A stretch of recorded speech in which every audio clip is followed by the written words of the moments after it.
Hello, नमस्ते दोस्तों। आज क्लास 9 की प्रश्नावली 1.4 करेंगे। तो पहला सवाल है, बताइए नीचे दी गई संख्याओं में कौन कौन प्रिमेय है और कौन कौन अप्रिमेय है। तो हम जानते हैं 2 प्रिमेय है और √5 क्या होती है, अप्रिमेय होती है। √2 क्या है, प्रिमेय संख्या है और √5 क्या है, अप्रिमेय संख्या है। तो 2 तो क्या है, प्रिमेय, ठीक है, और √5 क्या है, अप्रिमेय। ओके, जब प्रिमेय और अप्रिमेय संख्या को हमें घटाया है, हमने माइनस किया है, मतलब अंतर, तो प्रिमेय और अप्रिमेय संख्याओं का जो अंतर होता है वो क्या होता है, अप्रिमेय होता है।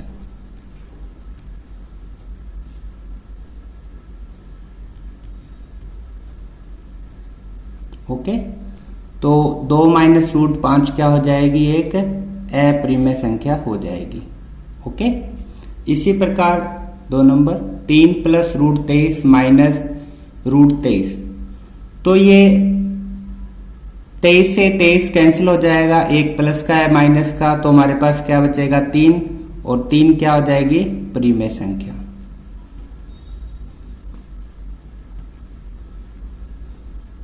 ठीक है, अगला करते हैं 2 √7 बट्टे में 7 √7, तो 7 से 7 कैंसिल हो जाएगा, क्या बचेगा 2/7, और 2/7 क्या होती है, प्रिमेय संख्या, जिसको a/v के रूप में लिख सकते हैं। अगला सवाल 1/√2 है, तो इसमें 1 तो क्या है, प्रिमेय संख्या है,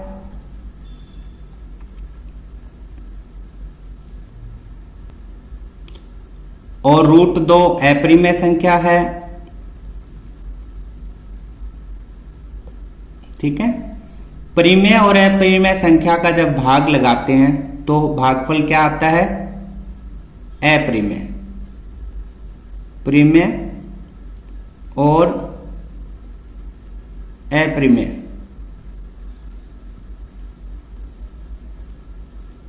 का भागफल कितना आता है, जो भी भाग करेंगे तो कौन सी संख्या प्राप्त होती है हमें, अप्रिमेय संख्या।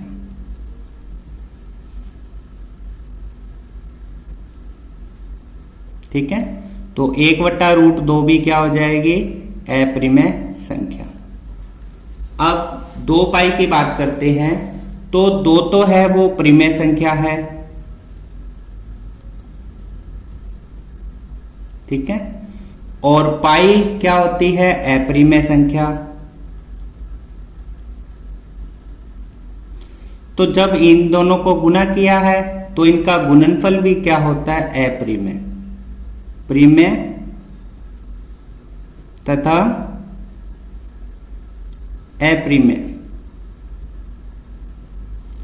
संख्या का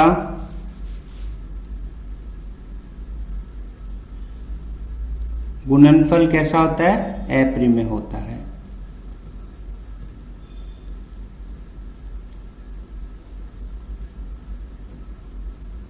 तो 2π क्या हो जाएगी, अप्रिमेय संख्या हो जाएगी। ठीक है, तो प्रश्न नंबर अब करते हैं हम 2।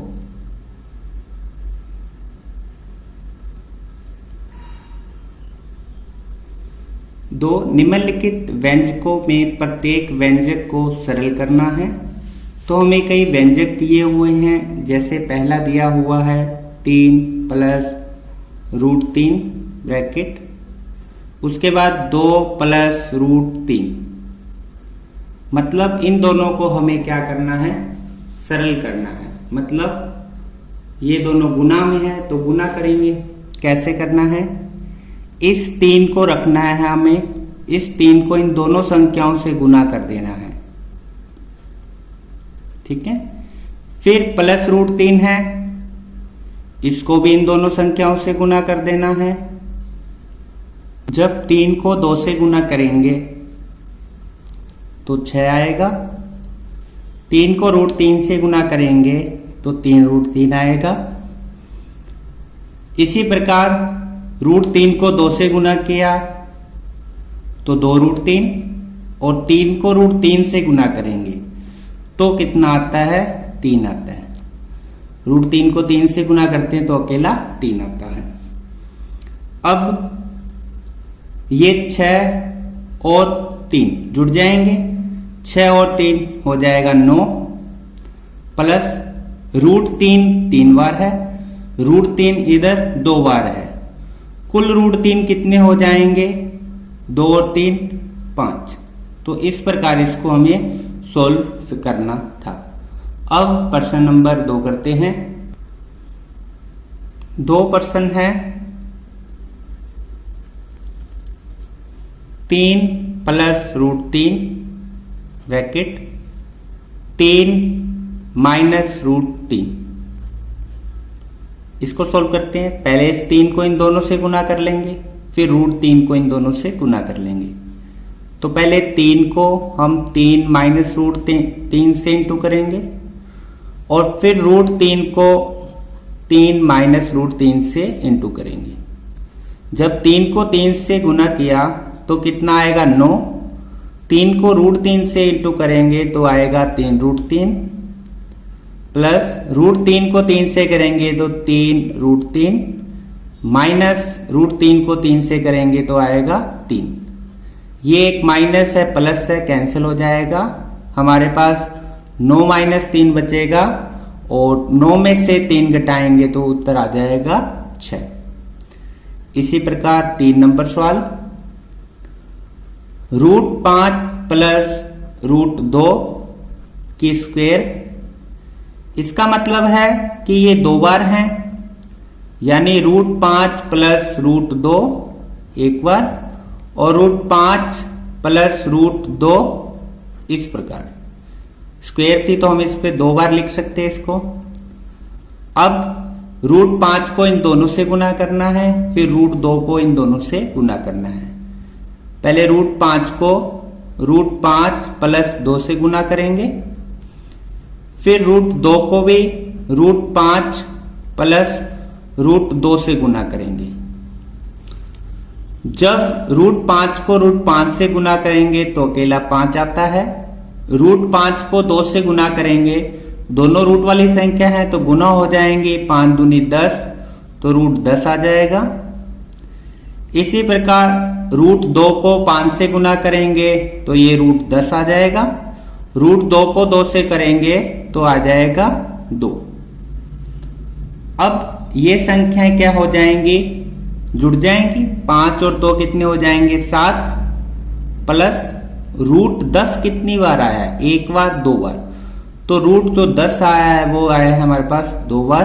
तो इस प्रकार इसको सोल्व करना था। प्रश्न नंबर 4 करते हैं। प्रश्न नंबर 4 है √5 माइनस √2 और √5 प्लस √2। उसी प्रकार करेंगे। पहले इस √5 को इन दोनों से गुना करेंगे, यानी √5 प्लस √2 से, और फिर माइनस √2 को भी गुना करेंगे √5 प्लस √2 से। जब √5 को 5 से गुना करेंगे तो 5 आएगा। √5 को 2 से गुना करेंगे तो 10 आ जाएगा। √2 को √5 से गुना करेंगे तो 10, माइनस है तो अंदर चेंज हो जाएगा निशान, प्लस माइनस माइनस। √2 को 2 से गुना करेंगे तो कितना आएगा? 2। अब एक प्लस का एक माइनस का √10 कट जाएगा, हमारे पास बचेगा 5 माइनस 2 और घटाएंगे तो कितना उत्तर आ जाएगा? 3। ओके।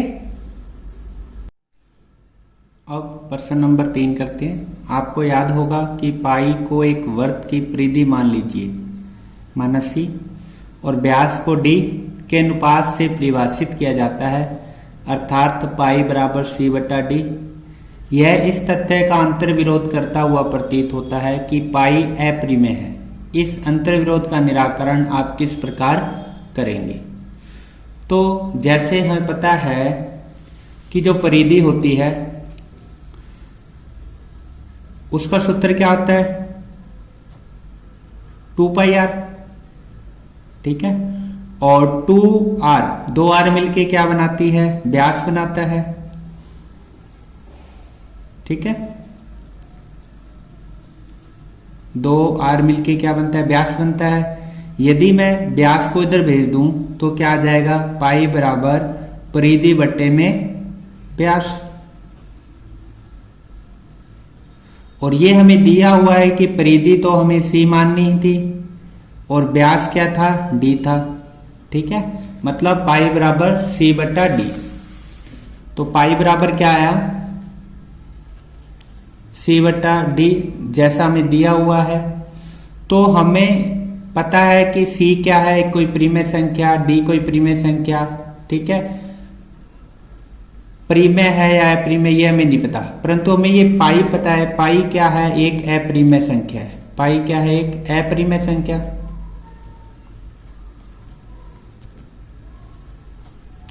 अब पाई एक अप्रिमेय संख्या है तो c और d में से कोई भी एक क्या होगी? या तो अप्रिमेय होगी या दोनों क्या होगी? अप्रिमेय होगी। तो इसका ये जब अप्रिमेय होगी तभी पाई क्या होगा? अप्रिमेय होगा। मतलब इनमें से या तो c, ठीक है, या d या दोनों क्या होने चाहिए? अप्रिमेय होने चाहिए, ठीक है। जब c अप्रिमेय हो या d अप्रिमेय हो या दोनों अप्रिमेय हो तभी क्या आएगी? पाई क्या होगा? अप्रिमेय होगा, ठीक है। क्योंकि परिमेय में अप्रिमेय का भाग लगाएंगे या अप्रिमेय परिमेय का भाग लगाएंगे तो क्या आंसर आता है? अप्रिमेय संख्या होती है, ठीक है। तो c और d कैसा होना चाहिए? अप्रिमेय होना चाहिए, ठीक है। प्रश्न नंबर 4 करते हैं। प्रश्न नंबर 4 है कि संख्या रेखा पर रूट 9.3 को निरूपित करना है, ठीक है। इसको निरूपित करने के लिए आपको क्या करना पड़ेगा? आपको एक लाइन ड्रॉ करनी पड़ेगी 9.3 की। तो स्केल से आप 9.3 की एक लाइन ड्रॉ करना, जैसे कि मैं यहां कर लेता हूं। तो ये लाइन हो जाएगी, यहां से मैंने स्टार्ट किया, पेज छोटा है इसलिए, और ये 9.3, 1 2 3, ठीक है। इस प्रकार आपको एक लाइन खींचनी है, ओके। जैसे हमने ए बी 9.3 लाइन खींच ली। अब क्या करना है? इस ए बी लाइन को थोड़ा सा और आपको आगे बढ़ाना है।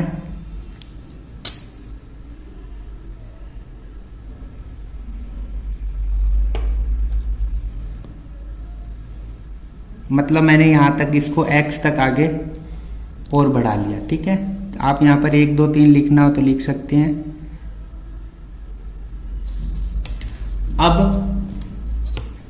अब आपको क्या करना है? B से 1 सेमी पर आपको एक बिंदु लेना है।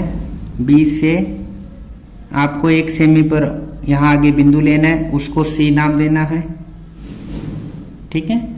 अब इस AC को क्या करना है? आपको आधा करना है। आधा कैसे करेंगे? आधी से ज्यादा प्रकार, AC जितनी है उसकी आधी से ज्यादा प्रकार आपको ओपन करके एक चाप ऊपर लगा देना आप, ठीक है, और एक चाप नीचे लगा देंगे A बिंदु से। इसी प्रकार हम B बिंदु से C बिंदु से फिर लगाएंगे इसको, और जहां ये दोनों चाप आपस में कटेंगे वहां हम एक लाइन ड्रॉ कर देंगे, ठीक है। जैसे ये यहां कटेंगे तो यहां हम क्या कर देंगे? एक लाइन ड्रॉ कर देंगे, ये इस प्रकार। अब आपको दिख रहा होगा,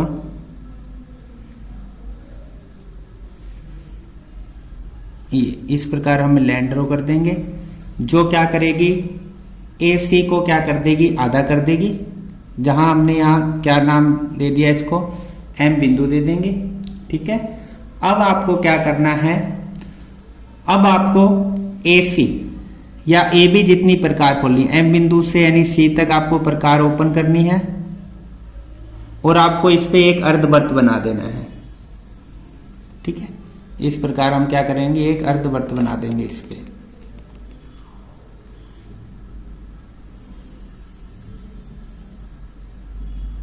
ओके, इस प्रकार आपको अर्धवृत्त बनाना है। फिर आपको क्या करना है, बी पर एक लंब खींचना है। ये यहाँ पूरा मैच हो जाएगा।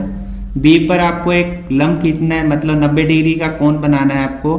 तो यहाँ हम 90 डिग्री का कोण बना देते हैं। तो चाहे तो आप डी से भी बना सकते हो या प्रकार से भी बना सकते हो। मैं प्रकार से बना रहा हूँ। पहले यहाँ ऐसे एक चाप लगाएंगे, फिर यहाँ से चाप लगाएंगे, ये 60 डिग्री का कोण हो जाएगा।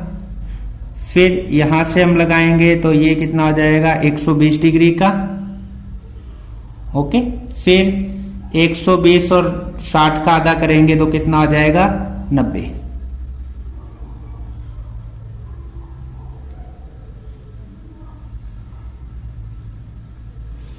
और इस लाइन को हम इस प्रकार ऊपर तक मिला देंगे, जैसे यहां तक, और भी बढ़ा सकते हैं हम। इसको हम जैसे डी नाम दे दिया। अब आपको क्या करना है, अब आपको बीडी जितनी प्रकार ओपन करनी है, जहां पे इस अर्धवृत्त को इसने कट किया है वहां उतनी, जैसे यहां कट किया है, इतनी ओपन करके आपको क्या लगा देना है, एक आर्क लगा देना है इस प्रकार। ठीक है, जो इस प्रकार आप ये लाइन लगाओगे, ये लाइन इस लाइन को जहां काटेगी, इस प्रकार, ठीक है, वो कितना पॉइंट हो जाएगा, वो हमारे पास कितना आ जाएगा, ये जहां ये काटेगा, ये हमने कोई और बिंदु नाम दे दिया, ऐसे पी बिंदु दे दिया, तो ये पी बिंदु कितना आ जाएगा, √9.3 पर ये हो जाएगा। ओके, तो इस प्रकार आपको ये लाइन ड्रॉ करनी थी।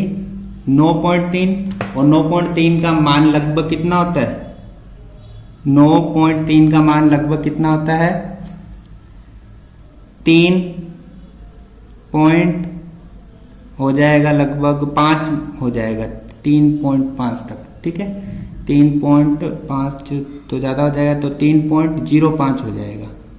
ओके, जब आप ये बीपी आप नाप के देखोगे तो ये लगभग 3 के पास आएगा, यानी 3 से थोड़ा सा क्या आएगा, बड़ा आएगा। ये देखो 3 से थोड़ा सा आगे आएगा। तो इस प्रकार आप क्या कर सकते हो, इसको निरूपित कर सकते हो। ओके, तो ये हो जाएगा √9.3। इसी प्रकार आपको इसकी रचना करनी है कि सबसे पहले हमने ए बी 9.3 का एक रेखाखंड खींचा, 9.3 का, ठीक है, ए बी एक रेखाखंड खींचा। उसके बाद हमने ए बी को x तक आगे बढ़ाया, ठीक है। फिर हमने AC पर का मध्य बिंदु किया, यानी समद्विभाजन किया। समद्विभाजन करने के बाद फिर हमें क्या करना है, हमने AC व्यास का एक अर्धवृत्त खींच लिया। खींचने के बाद B पर 90 डिग्री का कोण बनाया, यानी लंब बनाया। इस पे जो ये 90 डिग्री का कोण वाली लाइन है, यानी ये लंब है, अर्धवृत्त को जहां काटेगा वहां D बिंदु देना है। फिर आपको BD प्रकार खोल के एक चाप लगा देना है X पे, जहां कटेगी वहां √9.3 हो जाएगा। ये लगभग कितने, 20 से हम नापोगे तो BP कितना आ जाएगा, लगभग 3.05 तक आ जाएगा। तो इस प्रकार आपको ये रचना करनी थी। ओके, तो मैंने इसकी रचना भी लिख दी कि रेखाखंड AB 9.3 खींचा, फिर इससे बिंदु X तक आगे बढ़ाया और BX पर एक बिंदु C लिया, मतलब BC बराबर 1 सेमी। फिर AC का मध्य बिंदु M ज्ञात किया हमने और व्यास AC पर अर्धवृत्त खींच दिया। AC के बिंदु B से AC पर एक लंब BD खींचा, जो अर्धवृत्त को कहाँ काटा, D पर मिलता है। केंद्र B से BD त्रिज्या का एक चाप खींचा, जो BX को कहाँ काटेगा, P बिंदु पर, और बिंदु P संख्या रेखा √9.3 को निरूपित करता है। ओके, अब सवाल नंबर 5 करते हैं। निम्नलिखित के हरों का परिमीकरण करना है। पहला सवाल दिया है हमें 1/√7, तो हम कैसे करेंगे इसको, जो √7 है हर में उसको अंश व हर दोनों से गुना कर देंगे तो कितना आ जाएगा। √7 को 1 से गुना किया √7 और √7 को 7 से गुना करेंगे तो कितना आ जाएगा अकेला 7। 2 नंबर 1/√7 माइनस √6 का हर का परिमेयकरण करना है तो कैसे करेंगे। 1/√7 माइनस √6 है, इसको अंश व हर से गुना कर देंगे। ठीक है, कौन सी संख्या से, √7 प्लस √6 बट्टे में √7 प्लस √6। ठीक है, निशान चेंज करके जब इसको 1 से गुना करेंगे तो सेम संख्या आ जाएगी √7 प्लस √6 और यहाँ एक आइडेंटिटी लग जाएगी। एक संख्या माइनस में है और एक बार किस में हो, प्लस में हो। कोई संख्या एक बार माइनस में है एक बार प्लस में है तो आइडेंटिटी लग जाती है पहली संख्या की स्क्वायर माइनस दूसरी संख्या की स्क्वायर। तो यहाँ पहली संख्या √7 है तो √7 की स्क्वायर हो जाएगी और दूसरी संख्या कितनी है √6 तो ये √6 की स्क्वायर हो जाएगी। ठीक है, ये आइडेंटिटी लगाई थी हमने। अब इसको और आगे हल करते हैं। √7 प्लस √6 ओके, √7 की स्क्वायर से रूट हट जाती है तो बचेगा 7 और स्क्वायर से रूट हटेगी तो बचेगा 6। तो आंसर कितना आ जाएगा √7 प्लस √6 बटे में 1, या हम इसको लिख लेंगे √7 प्लस √6। इसी प्रकार हम 3 नंबर सवाल करते हैं। 3 नंबर सवाल है 1 बट्टे में √5 प्लस √2, इसका हर का परिमेयकरण करेंगे तो अब कैसे करेंगे। √5 प्लस √2, इसके अंश व हर को गुना करना है हमें। √5 यहाँ प्लस है तो यहाँ माइनस √2 ओके। इसी प्रकार हर को भी √5 माइनस √2 से इंटू करेंगे। जब इसको 1 से गुना किया तो सेम आ जाएगा √5 माइनस √2 और इसको करेंगे तो आइडेंटिटी लग जाएगी पहली संख्या की स्क्वायर ओके और दूसरी संख्या की स्क्वायर। इसको ओपन करेंगे तो ऊपर अंश तो सेम आ जाएगा √5 माइनस √2। √5 की स्क्वायर से रूट हट जाएगी तो बचेगा 5। ठीक है, इसकी स्क्वायर से हट जाएगी रूट हट जाएगी तो बचेगा 2। तो आंसर आ जाएगा हमारे पास √5 माइनस √2 बट्टे में 5 में से 2 घटाया तो 3। 4 नंबर 1/√7 माइनस 2 है, इसका हर का परिमेयकरण करते हैं। कैसे करेंगे, 1/√7 माइनस 2, इसके अंश को भी गुना कर देंगे किससे, √7 प्लस 2 से और हर को भी गुना कर देंगे √7 प्लस 2 से। जब 1 से गुना करेंगे तो वैल्यू सेम आ जाएगी √7 प्लस 2 और इसको गुना करेंगे तो आइडेंटिटी लगेगी पहली संख्या की स्क्वायर ओके और फिर दूसरी संख्या की स्क्वायर। तो आंसर कितना आ जाएगा √7 प्लस 2 बट्टे में √7 की स्क्वायर 7 हो जाएगी और 2 की स्क्वायर 4 हो जाएगी। तो आंसर कितना आएगा √7 प्लस 2 बट्टे में 7 में से 4 घटाएंगे तो 3 आ जाएगा। इस प्रकार यह प्रश्नावली कंप्लीट हुई। यदि वीडियो पसंद आए तो लाइक शेयर सब्सक्राइब जरूर करें। धन्यवाद।